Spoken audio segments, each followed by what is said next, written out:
Hey guys, I know it's been a really long time since my last video. I've been away, I've been skiing across Greenland, so I know it's a bit weird thing to do. And this recipe that's coming up is something that my brother and I, we craved while we were over in Greenland. So we spent a month over there. This is something we really craved, and I came home, made it, and made it more than once since I've been home. So I hope you guys enjoy it. It's a recipe for sticky sort of walnut cinnamon rolls. So hope you enjoy.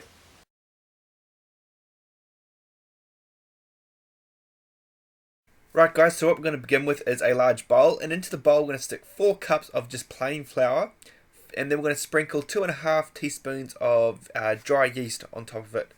This will form the base of our dry ingredients. We're just going to set this aside, and we're going to grab another bowl, and into the bowl we're going to put in our wet ingredients. So we're going to stick in 2 cups of milk, followed by a half a cup of canola oil, or normal oil, vegetable oil, and another half cup of sugar. Now we're going to make sure this is nice and warm, so we're going to stick this in the microwave for about a minute, just until the mixture is warm. This will help activate our yeast when we try to proof our dough. Now once the milk mixture is warm, we can add this to our dry ingredients, and then just grab a mixer, or if you've got a food mixer, put it in that, and just mix it until you get a nice wet dough. The flour should start to pull together. It's got to be a wet dough, so just turn this out onto a nice floured surface, and just make sure it's nice and floured, and try to get to form into a ball. Don't add too much more flour, and stick this back into a bowl and let it rise in a warm place for about an hour. Now while we're waiting for our dough, we're going to work on the walnut mixture. So in a small fry pan on a nice high heat, we're going to be melting 113 grams of butter. We're going to stick in half a cup of chopped, they can either be pecan nuts or walnuts, it's up to you. And then we're going to stick in 3/4 of a cup of golden syrup or corn syrup. Again, it's up to you, whatever you can get your hands on. And we're just going to let this simmer. Once it's simmering, we can take this off the heat and just put it aside until we're ready to actually make our buns a bit later. Alrighty, now we're back to our dough. Now we're going to stick in half a teaspoon of both baking powder and baking soda into our dough. Make sure you just give this a nice mix around, just to make sure that the dough pulls in the powder and the soda we've put in. You can see it's nice and spongy. It's really quite a nice soft dough, which is exactly what we're after. So it's a nice soft bun when we cook it.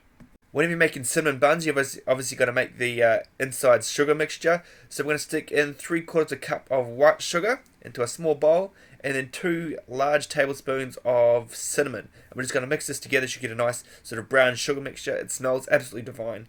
And this will be the inside mixture for our dough when we roll it.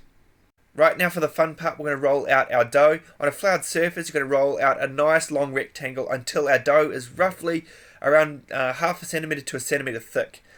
Once we're at this stage, we're going to melt about 100 grams of butter, and then we're just going to get a brush and we're just going to cover the entire top surface of our dough with the butter.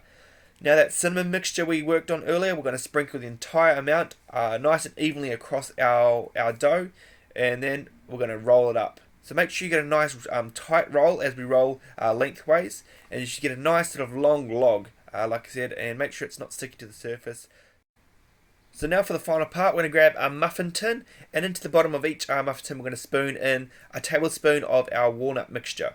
Once we've done this, we can now cut our log. We're going to aim for 2 centimetre thick slices of dough. Make sure you flatten them out a little bit, and then press them into our walnut mixture.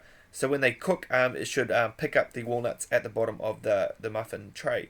So we're going to completely fill our muffin tray. You might find this recipe does a lot more than 12. I normally get around 24 of these little sticky buns with this recipe. So these are going to go into the oven at 180 degrees for roughly around 20 minutes. So make sure that the top of the dough is nice and crisp and brown. And then once they're done, let them rest in their tin for about 5 minutes, and then gently grab a knife, and the walnut sticky mixture should come out with the bun. If not, just grab a knife and then just apply the sticky mixture on top of it, and it should be absolutely delicious. Really quick and easy. I hope you guys enjoyed it, and keep an eye out. I should have a lot more regular videos coming up in the next couple of weeks. So cheers.